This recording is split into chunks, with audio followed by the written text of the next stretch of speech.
کہ حضور ہو سکتا ہے کہ مسلم نیٹو جیسا اتحاد ہم میں بھی ہو جائے، لیکن وہیں دوسری جانب جی سی سی میں کچھ دراڑیں پڑتی دکھائی دیں جب یمن میں سعودی عرب نے متحدہ عرب امارات کے ایک قافلے پر حملہ کیا کہ وہ سعودی مخالف گروہ کے لیے ہتھیار لے کر جا رہا تھا۔ اس کے بعد سے دونوں ممالک کے درمیان ایک سرد جنگ جاری ہے، ایک خاموش دشمنی۔ یہ اقتصادی اور ٹیکٹیکل ڈیفنس ڈائمنشن سے نکل کر اب اسٹریٹجک ڈیفنس ڈائمنشن میں داخل ہوتی دکھائی دے رہی ہے، کیونکہ ایک طرف جہاں سعودی عرب پاکستان اور ترکی کے ساتھ دفاعی معاہدے کر رہا ہے، وہیں دوسری طرف یو اے ای اسرائیل کے بغل بچے، اس کے انکنڈیشنل پارٹنر اور پاکستان مخالف بھارت کے ساتھ دفاعی معاہدے کے لیٹر آف انٹینٹ پر دستخط کر رہا ہے، جس کی وجہ سے یہ تنازع سنگین تر ہوتا دکھائی دے رہا ہے۔ اور اب بر صغیر بھی مشرق وسطی کے تنازع کا ایک مستقل حصہ بنتا جا رہا ہے۔ آج اسی پیش رفت پر بات کریں گے۔ یو اے ای اور بھارت کے تعلقات، تجارت، افرادی قوت اور اب دفاع میں یہ جو شراکت داری ہے یہ کتنی گہری ہے، اس پر بات کریں گے۔ سعودی عرب اور یو اے ای کے تنازع کی وجوہات کیا ہیں، ان پر بات کریں گے۔ یمن، سوڈان، صومالیہ، لیبیا میں ان دونوں ممالک کے کانفلکٹ آف انٹرسٹ کیا ہیں؟ یو اے ای کیا اسرائیل کی پراکسی وارز لڑ رہا ہے؟ اس سب کے پیچھے یو اے ای کا مقصد کیا ہو سکتا ہے؟ پاکستان پر اس کا کیا اثر پڑے گا؟ اور آخر میں کیا امہ کا مسلم نیٹو کا خواب ادھورا رہ جائے گا؟ یہ سب کچھ اور ہمارا تجزیہ، یہ سب آج کے پروگرام میں۔ تو حضور اگلے 10 سے 15 منٹ تک دھیان ذرا ادھر، اور اگر ہمارا کنٹینٹ پسند آ رہا ہو تو ویڈیو کو لائک اور چینل کو سبسکرائب کر دیجیے گا۔ تو آئیے آغاز کرتے ہیں۔ متحدہ عرب امارات کے صدر شیخ محمد زید ال نہیان نے 19 جنوری 2026 کو بھارت کا ایک مختصر سا دورہ کیا، جس میں دونوں ممالک نے معاشی اور دفاعی شعبوں میں تعلقات کو مزید مضبوط بنانے کے لیے کئی معاہدوں پر دستخط کیے۔ لیکن یہ صرف ایک دورہ نہیں ہے، یہ وسیع تر جیو پولیٹیکل گیم کی ایک کڑی ہے، جہاں امارات اپنے مفادات کے تحفظ یا اسرائیل کی ایما پر نئی شراکت داریاں قائم کر رہا ہے، خاص طور پر سعودی عرب کے ساتھ بڑھتے ہوئے تناؤ کے پس منظر میں۔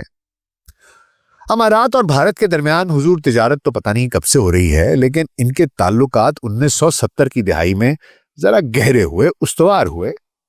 جب امارات میں تیل کی دریافت ہوئی تو اس کے بعد بھارتی افرادی قوت کی بڑی تعداد وہاں پہنچی۔ آج امارات میں تقریباً 38 لاکھ بھارتی رہائش پذیر ہیں، جو امارات کی کل آبادی کا لگ بھگ 30-35% ہے۔ یہ بھارتی کمیونٹی امارات کی ان کی معیشت میں بہت اہم کردار ادا کرتی ہے، خاص طور پر تعمیرات، صحت، تعلیم، ٹیکنالوجی کے شعبوں میں۔ معاشی طور پر دونوں ممالک کے درمیان تجارت کا حجم بہت بڑا ہے۔ مالی سال 2024-25 میں دو طرفہ تجارت $100 بلین سے زیادہ تھی۔ امارات بھارت کا تیسرا بڑا تجارتی شراکت دار ہے، جبکہ بھارت امارات کا دوسرا بڑا تجارتی پارٹنر۔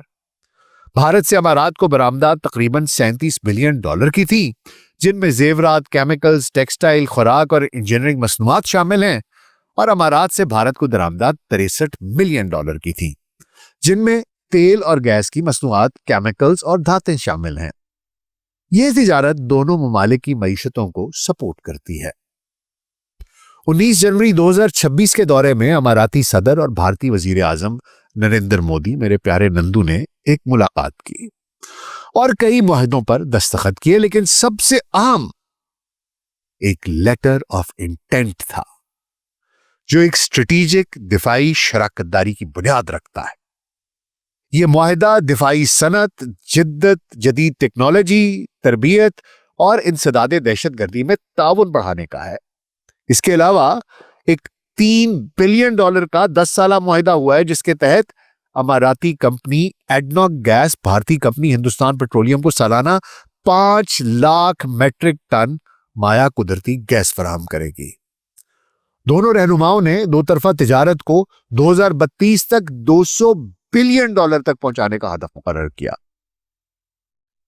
اس دورے کا مطلب یہ ہے کہ بھارت اور امارات اپنے تعلقات کو تجارت سے آگے بڑھا کر دفاعی اور اسٹریٹجک سطح پر لے جا رہے ہیں۔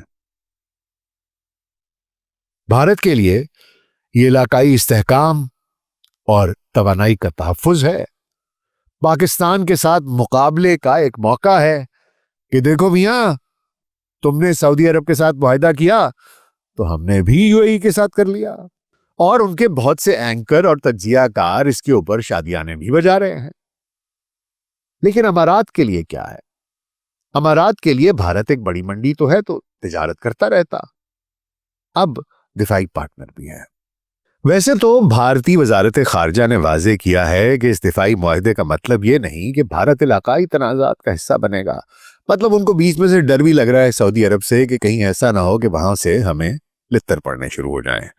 تو خیر، اس دعوے کی حقیقت تو وقت آنے پر ہی کھلے گی نا جے شنکر بابو، آپ اور آپ کی باریک وارداتیں، واہ۔ دیکھیے حضور، دورے تو ہوتے رہتے ہیں، معاہدے بھی ہوتے رہتے ہیں، لیکن یہ دورہ ایک ایسے وقت میں ہوا ہے جب امارات اور سعودی عرب کے درمیان تناؤ عروج پر ہے، خاص طور پر یمن کو لے کر۔ دونوں ممالک 2015 میں حوثی باغیوں کے خلاف اتحاد میں شامل ہوئے تھے، لیکن اب ان کے مفادات مختلف ہیں۔ سعودی عرب یمن کی وحدت چاہتا ہے تاکہ یمن کے ساتھ اس کی 1800 کلومیٹر لمبی جنوبی سرحد محفوظ رہے، جبکہ امارات جنوبی علیحدگی پسند جنوبی عبوری کونسل یعنی کہ سردرن ٹرانزیشنل کونسل STC کی حمایت کرتا ہے، جو جنوبی یمن کی آزادی چاہتی ہے۔ دسمبر 2025 میں STC نے اماراتی حمایت سے حضرموت اور المہرہ صوبوں پر قبضہ کر لیا، جو سعودی عرب کی سرحد کے قریب ہیں۔ یہ صوبے تیل سے مالا مال ہیں اور کہا جاتا ہے کہ یمن کا 70% تیل یہاں پر ہے، اور یہ سعودی عرب کے لیے اسٹریٹجک اہمیت رکھتے ہیں۔ سعودی عرب نے 30 دسمبر کو مکلا بندرگاہ پر فضائی حملے کیے، جہاں اماراتی ہتھیاروں کی ایک کھیپ پہنچی تھی۔ سعودی عرب نے الزام لگایا کہ 2 جہاز ہتھیار لے کر آئے اور ان کے ریڈارز بند تھے۔ یہ حملہ STC کی حمایت روکنے کے لیے تھا۔ سعودی عرب نے قومی ٹی وی پر امارات کو متنبع کیا کہ یہ اقدامات ریڈ لائن ہے اور سعودی سلامتی کے لیے خطرہ ہے۔ رپورٹس کے مطابق امارات 2017 سے اسرائیلی کمپنیوں اور افراد کو یمن میں الاصلاح کے رہنماؤں کو نشانہ بنانے کے لیے بھی استعمال کرتا رہا ہے، اور وہ جو ایک انہوں نے کہانی بنائی ہوئی تھی کہ امارات کا یہ جو آپریشن ہے یہ حوثیوں کے خلاف ہے، ایسا نہیں تھا، بلکہ جس کو کہ یہ پولیٹیکل اسلام کہتے ہیں کہ اس کے خلاف تھا۔ امارات اور اسرائیل کے تعلقات کی بنیاد سیاسی اسلام اور مسلم بردرہڈ کے خلاف بتائی جاتی ہے، لیکن حقیقت اس سے کچھ مختلف ہے، اس سے کچھ گہری ہے، جو میں آگے چل کر آپ کی خدمت میں پیش کروں گا۔ خیر، حال ہی میں حضرموت صوبے کے گورنر نے ویڈیو ثبوتوں کے ساتھ یہ الزام بھی لگایا ہے کہ امارات یمن میں قید اور عقوبت خانے چلا رہا تھا۔ امارات نے ان الزامات کی تردید کی ہے، اور اس سے قبل 31 دسمبر کو امارات نے اپنی باقی ماندہ فورسز کو یمن سے نکالنے کا اعلان کیا تھا، یہ کہتے ہوئے کہ یہ علاقائی سلامتی کے لیے رضاکارانہ قدم ہے۔ اس کے بعد STC کی تحلیل کی خبریں بھی گردش کرتی رہیں، لیکن اس کا مطلب یہ نہیں ہے کہ سعودی عرب اور UAE کا یہ تناؤ ختم ہو گیا ہے، کیونکہ یہ تناؤ صرف یمن تک محدود نہیں ہے۔ سوڈان میں امارات جنرل محمد حمدان دگالو یعنی ہمیتی کی ریپڈ سپورٹ فورسز کی حمایت کرتا ہے، جبکہ سعودی عرب جنرل عبد الفتاح البرہان کی سوڈانی آرمڈ فورسز کی حمایت کرتا ہے۔ امارات پر الزام ہے کہ وہ سوڈانی سونے کی سمگلنگ کرتا ہے اور ہمیتی کو ہتھیار دیتا ہے، جبکہ ہمیتی کے کرائے کے فوجی یمن میں اماراتی انٹرسٹ کے لیے لڑتے ہیں، اسرائیلی انٹرسٹ کے لیے لڑتے ہیں۔ سعودی عرب نے اب جنوری 2026 میں سوڈان سے سونے کی خریداری کا اعلان کیا ہے تاکہ امارات کی اجارہ داری کو چیلنج کر سکے۔ اس کے علاوہ صومالیہ میں بھی تنازع ہے۔ اسرائیل نے دسمبر 2025 میں صومالی لینڈ کو تسلیم کر لیا، جو صومالیہ کا ایک علیحدگی پسند علاقہ ہے۔ امارات نے جنوری 2026 میں صومالی لینڈ کے پاسپورٹ قبول کرنے کا اعلان کر دیا، جبکہ صومالی پاسپورٹ ہولڈرز کو ویزا دینے سے انکار کر دیا، اور صومالیہ نے بھی سارے کے سارے UAE کے جتنے وہاں پر عہدے داران تھے ان کو صومالیہ سے نکال دیا۔ اب آپ ذرا سوچئے کہ پوری دنیا میں ایک ملک اسرائیل ہے جس نے صومالی لینڈ کو تسلیم کیا ہے، اور UAE اس کے بغل بچے کی طرح شادیانے بجانے پہنچ گیا، اسرائیل کو خوش کرنے کے لیے، اس کی خوشنودی حاصل کرنے کے لیے، اور ہاں آبنائے بابل مندب میں اپنے مفادات کی شاید حفاظت کے لیے بھی۔ اور قیاس ہے کہ صومالی لینڈ امارات کو سوڈان تک ہتھیاروں کی ترسیل اور وہاں سے سونے کی اور لوگوں کی اسمگلنگ کا راستہ بھی فراہم کرے گا۔ اب کہانی یہاں نہیں رکتی۔ لیبیا میں امارات خلیفہ ہفتر کی لیبین نیشنل آرمی کی حمایت کرتا ہے جو ٹریپولی کی حکومت کی مخالف ہے، جبکہ سعودی عرب کا کردار اس میں حالانکہ کم ہے لیکن وہ اماراتی پراکسیز کی مخالفت کرتا ہے۔ یہ تمام تنازعات امارات اور سعودی عرب کے درمیان علاقائی برتری کی جنگ کو ظاہر کرتے ہیں۔ پھر اس کے علاوہ امارات پر مسلمانوں کے خلاف مہم چلانے کا اور اسرائیل کی پراکسی ہونے کے بہت سے الزامات ہیں، اور اس سے کچھ ثبوت سامنے آئے ہیں جو کہ بہت تشویشناک ہیں۔ ایک حالیہ انکشاف جو یورپی پارلیمنٹ کی دستاویزات میں ہوا، اس میں یہ بات سامنے آئی ہے کہ امارات نے ایک سوئس کمپنی کو لاکھوں یورو دیے تاکہ یورپ کے 18 ممالک میں مسلمانوں، مساجد اور اسلامی گروہوں کے خلاف جھوٹی مہم چلائی جائے۔ یہ ابوظہبی سیکرٹس تحقیقات کا حصہ ہے جو 2023 سے جاری ہے، اور 2026 میں مزید تفصیلات اور انکشافات سامنے آئے ہیں۔ یہ مہم جھوٹے الزامات، فیک نیوز اور جعلی رپورٹس کے ذریعے مسلمانوں کو ایک خطرہ ظاہر کرتی ہیں تاکہ مساجد بند ہوں، یورپی مسلمانوں کا امیج خراب ہو، اور اس کی وجہ بتائی یہ جاتی ہے کہ جی مسلم بردرہڈ کا خوف ہے۔ اماراتی حکومت ان کو دہشت گرد سمجھتی ہے، اپنی حکومت کے لیے خطرہ قرار دیتی ہے۔ امارات نے گو کہ ان الزامات کی تردید کی ہے لیکن شواہد جو ہے وہ ناقابل تردید ہیں، اور پھر میڈیا آؤٹلیٹس جیسے مڈل ایسٹ آئی وغیرہ نے بھی یہی رپورٹس شائع کی ہیں اور ان کی تصدیق بھی کی ہے۔ اور امارات اور یورپ سے جڑی ایک اور خبر بھی ہے۔ یو اے ای نے اپنے طلبہ کو برطانیہ کی یونیورسٹیز میں داخلہ نہ لینے کی ہدایت کی ہے، اور جنوری 2026 سے امارات نے برطانیہ کی یونیورسٹیز کو ریاستی وظائف کی فہرست سے نکالنے کا حکم جاری کر دیا ہے، اور کہا جا رہا ہے کہ اماراتی اپنے بچوں کو کیمپس پر ریڈیکلائز ہونے سے بچانا چاہتے ہیں۔ وہ کہتے ہیں جناب وہاں پر مسلم بردرہڈ ہے۔ 2024 کی اماراتی انٹیلیجنس کی ایک اور رپورٹ ہے، اور اس میں یہ انکشاف ہوا ہے کہ اسرائیل ابراہیم اکارڈز کے بعد سے امارات کو جونیئر پارٹنر کی طرح استعمال کرتا رہا ہے۔ رپورٹ میں 30 کیسز کا ذکر ہے جہاں اسرائیلی وزیر اعظم نیتن یاہو نے امارات کو غزہ آپریشنز، قطر میں جاسوسی اور افریقہ میں مشترکہ مشنز کے لیے استعمال کیا۔ اماراتی افسران نے اس پر اندرونی شکایات درج کروائیں کہ یہ استحصال ہے، یہ شراکت نہیں بلکہ اسرائیلی مفادات کے لیے عرب آزادی کی قربانی ہے۔ یہ منافقت ہے کہ امارات اسرائیل کی ایما پر اسلام مخالف مہم کا حصہ بنے۔ امارات میں اسرائیلی اثر و رسوخ اتنا بڑھ گیا ہے، کہتے ہیں کہ اس وقت امارات میں سب سے زیادہ انویسٹمنٹ اسرائیلی کر رہے ہیں، جس کی وجہ سے یو اے ای ان کے مفادات کا تحفظ کر رہا ہے، اور سعودی عرب اس کے لیے یہ باعث تشویش ہے کیونکہ یہ اس کی سیکیورٹی اور اس کے مفادات پر اثر انداز ہو رہا ہے۔ سعودی عرب اور امارات کے تعلقات میں ابھی بھی تناؤ برقرار ہے، بلکہ اس میں شدت ہی آ رہی ہے۔ سعودی عرب نے اماراتی اقدامات کو ریڈ لائن قرار دیا ہے۔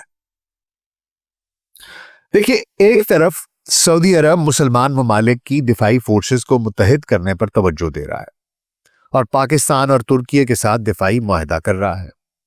ستمبر 2025 میں سعودی عرب اور پاکستان نے اسٹریٹجک میوچل ڈیفنس ایگریمنٹ پر دستخط کیے، یعنی ایک پر حملہ، دونوں پر حملہ تصور کیا جائے گا۔ اب ترکیے بھی اس میں شامل ہونے جا رہا ہے، جو اسلامک نیٹو کی تشکیل کی جانب پہلا قدم ہے۔ امارات کا اسرائیلی پارٹنر اور پاکستانی حریف بھارت کے ساتھ دفاعی معاہدہ، اس کا اعلان جی سی سی اور اسلامک نیٹو کی کوششوں کے لیے ایک شدید دھچکا ہے۔ لیکن ایک سوال پیدا ہوتا ہے کہ آخر یو اے ای ایسا کر کیوں رہا ہے؟ دیکھیے، اس کے بہت سے نظریات ہیں۔ پہلا نظریہ یہ کہتا ہے کہ امارات ایک چھوٹا ملک ہے جو خود تو اب بڑا نہیں ہو سکتا، تو وہ دوسرے ممالک کے چھوٹے گروہوں، ان کے یہ جو سپلنٹر گروپس ہیں اور ان کے درمیان میں یہ جو چھوٹے چھوٹے علاقے دکھائی دیتے ہیں، وہاں پر ریبلز کو فنڈ کرتا ہے، ریبیلینز کو فیول کرتا ہے اور ان گروہوں کو استعمال کر کے فائدہ اٹھاتا ہے. جیسے سوڈان سے سونا اور زراعت، باب المندب کے قریب خلیج عدن میں بندرگاہ اور یمن میں حضر موت کا تیل، اس کے مالا مال صوبہ، یہ سب اس کے پاس ہے.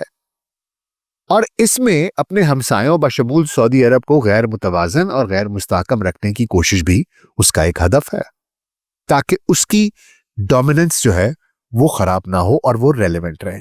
اس کے بعد ایک دوسرا نظریہ بھی ہے، اور وہ یہ کہتا ہے کہ اس وقت متحدہ عرب امارات کاروبار اور تفریح کے لیے دنیا کا پہلا انتخاب ہے. جس نے بھی تفریح کرنی ہوتی ہے وہ کہتا ہے دبئی چلتے ہیں، جس نے کاروبار کرنا ہوتا ہے کہتا ہے دبئی چلتے ہیں. اب اس سٹیٹس کو برقرار رکھنے کا یو اے ای کے اوپر بہت بڑا دباؤ ہے اور اس کے کھو جانے کا خوف بھی ہے، اور کہا یہ جاتا ہے کہ یہ اس کا بھی نتیجہ ہو سکتا ہے کہ امارات اپنی برتری برقرار رکھنے کے لیے نئی شراکت داریاں قائم کر رہا ہے، جیسے اسرائیل اور بھارت کے ساتھ، تاکہ معاشی اور دفاعی فائدہ برقرار رہے. تیسرا نظریہ یہ ہے کہ ابراہیم اکارڈز کے بعد اسرائیل امارات کو بلی کر رہا ہے. لیک شدہ دستاویزات میں 30 کیسز ہیں جہاں اسرائیل نے امارات کو جونیئر پارٹنر کی طرح استعمال کیا ہے. اماراتی افسران نے شکایت کی ہے کہ یہ شراکت، وہ اس کو شراکت نہیں سمجھتے، وہ کہتے ہیں یہ تو استحصال ہے، اور امارات اسرائیل کے دباؤ میں ہے اور اس کی وجہ سے ایسی علاقائی پالیسیاں اپنائے ہوئے ہیں. اب یہ 3 پاسبلٹیز بنتی ہیں جو لوگ بات کرتے ہیں. میرا اپنا تجزیہ یہ ہے حضور کہ امارات کی جو پالیسیاں ہیں وہ ان کی اپنی بنائی ہوئی ہیں. اگر کوئی یہ کہے کہ ان کے اوپر اسرائیل کا دباؤ ہے تو میں یہ نہیں مانتا. انہوں نے اپنا رستہ چن لیا ہے. ایک طرف سعودی عرب ہے، ترکیہ ہے، پاکستان ہے، اور دوسری طرف ہندوستان ہے، اسرائیل ہے، اور آپ نے ان کو جوائن کر لیا. وہ اسرائیل جو غزہ میں مسلمانوں کی نسل کشی کر رہا ہے، وہ ہندوستان جو اپنے ملک میں مسلمانوں کو آگ لگا دیتا ہے، وہ بھارت جہاں پر مسلمان ایک 3rd ریٹڈ سٹیزن کی زندگی گزار رہے ہیں. ان کا سب سے بڑا موسیقار، آسکر ونر اے آر رحمان تھوڑا سا اختلاف رائے کرتا ہے اور اس کے بخیے ادھیڑ دیتا ہے پورے کا پورا ملک، پوری کی پوری قوم گدھوں کی طرح اس کے اوپر حملہ آور ہو جاتے ہیں. غزہ میں فلسطینیوں کے ساتھ جو کچھ ہو رہا ہے وہ ان سے چھپا ہوا نہیں ہے، لیکن یہ ایک کانشیس ڈیسیژن ہے جو یو اے ای نے کیا ہے. They have chosen a side and they have chosen to be with Israel and India. اس میں کوئی دو رائے نہیں ہے. لیکن معاملہ یہ ہے کہ جو فیصلہ انہوں نے کیا ہے، ان کی یہ جو پالیسی ہے، یہ اس وقت مشرق وسطیٰ میں ایک علاقائی استحکام کو نقصان پہنچا رہی ہے. یہ تقسیم کی سیاست کا کھیل کہ جہاں پر آپ کو کسی ملک میں کوئی سپلنٹر گروپ نظر آئے، کہیں کوئی ریبل نظر آئے، آپ کو زمین کا کوئی ٹکڑا دکھائی دے جہاں پر کوئی سونے کی کان ہے، جہاں پر تیل ہے، جہاں پر بندرگاہ ہے، تو آپ وہاں پر ریبلز کو، باغیوں کو مدد دیں. بے شک وہ مسلمان ممالک کی انٹیگریٹی کو توڑ رہا ہو، ان کو خراب کر رہا ہو، ان کو ٹھیس پہنچا رہا ہو اپنے فائدے کے لیے. یہ جو تقسیم کا کھیل ہے، تقسیم کی سیاست کا کھیل ہے، یہ مسلمانوں کو نقصان پہنچا رہا ہے. اسرائیل اور بھارت جیسے ممالک کو فائدہ پہنچائے گا. دیکھیے حضور، ایک طرف تو یو اے ای کا یہ رویہ ہے، دوسری طرف سعودی عرب، اس کے بھی تیور ٹوٹلی بدلے ہوئے ہیں. وہ اب نو نانسنس موڈ میں ہے. وہ کہتا ہے کہ حضور میں اس سے زیادہ اب اس کو برداشت نہیں کروں گا. اس نے ریڈ لائن کی وارننگ جاری کر دی ہے، اور یہ واضح دکھائی دے رہا ہے کہ اگر تناؤ اس سے مزید بڑھا تو خلیجی ممالک میں خدا نخواستہ جنگ ہو سکتی ہے، اور اگر یہ ہو گئی تو یہ مسلم امہ کے لیے تباہ کن ثابت ہوگی. خدا نہ کرے اگر سعودی عرب اور امارات میں تصادم ہوا تو اس کے اثرات پوری دنیا پر پڑیں گے، خاص طور پر تیل کی قیمتوں میں اور معیشت پر. لیکن سب سے بڑا دھچکا مسلم امہ کے اتحاد کی کوششوں کو ہوگا. اگر پاکستان کی بات کروں حضور، تو پاکستان کے لیے یہ سفارتی چیلنج ہے. پاکستان دونوں خلیجی مسلم ممالک سے قریب ہے. امارات کے صدر شیخ محمد بن زید کا دسمبر 2025 کا دورہ پاکستان بہت اہمیت کا حامل تھا، اور اس دوران سعودی حکام بھی اسلام آباد سے مستقل رابطے میں رہے۔ پاکستان نے سعودی عرب کے ساتھ اظہار یکجہتی کیا ہے، لیکن یہ نازک راستہ ہے۔ سعودی عرب برسوں سے پاکستان کو اربوں ڈالر کی مالی امداد دیتا آیا ہے، بشمول قرضے، ڈپازٹس اور امداد دے رہا ہے، اور دونوں کے درمیان ایک دفاعی معاہدہ بھی ہے، اس کے علاوہ حرمین شریفین۔ یہ ہمارے لیے ایک جذباتی تعلق بھی ہے۔ دوسری طرف امارات میں لاکھوں پاکستانی کام کرتے ہیں جو سالانہ اربوں ڈالر کی ریمیٹنسز بھیجتے ہیں، جو پاکستانی معیشت کی اسٹیبلٹی کے لیے ناگزیر ہے۔ تو پاکستان کے لیے یہ ایک بہت ہی ٹرکی سچویشن ہے کہ دو برادر مسلم ممالک کے درمیان ایک پل کا کردار ادا کرے اور چیزوں کو سلجھانے میں مدد دے۔ جہاں تک بھارت کا سوال ہے وہ بہت پھدک رہا ہے۔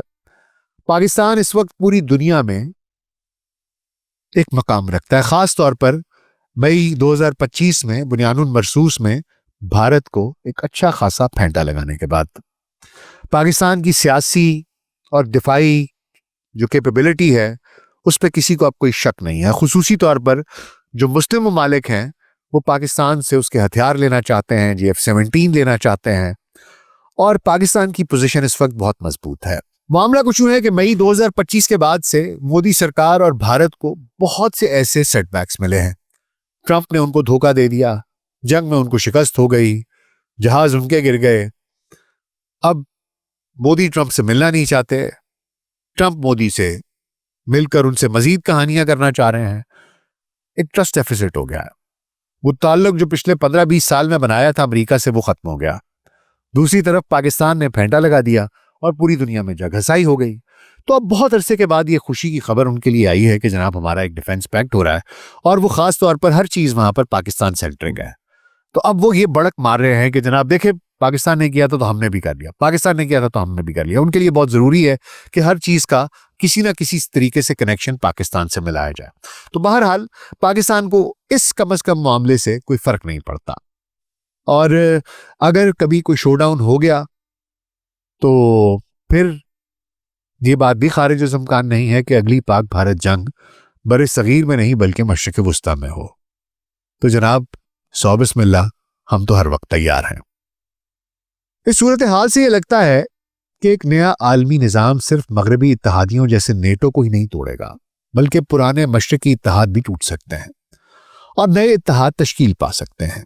امارات کی پالیسیاں علاقائی امن کو خطرے میں ڈال رہی ہیں، کیونکہ اگر یہ مسئلہ حل نہ ہوا تو خلیج اور مسلمان امہ کے لیے اس کے سنگین نتائج ہوں گے، اور اسلامک نیٹو کا خواب بس خواب ہی رہ جائے گا۔ آپ کا اس بارے میں کیا خیال ہے؟ مجھے ضرور بتائیے گا۔ اپنا خیال رکھیے گا۔ شکریہ۔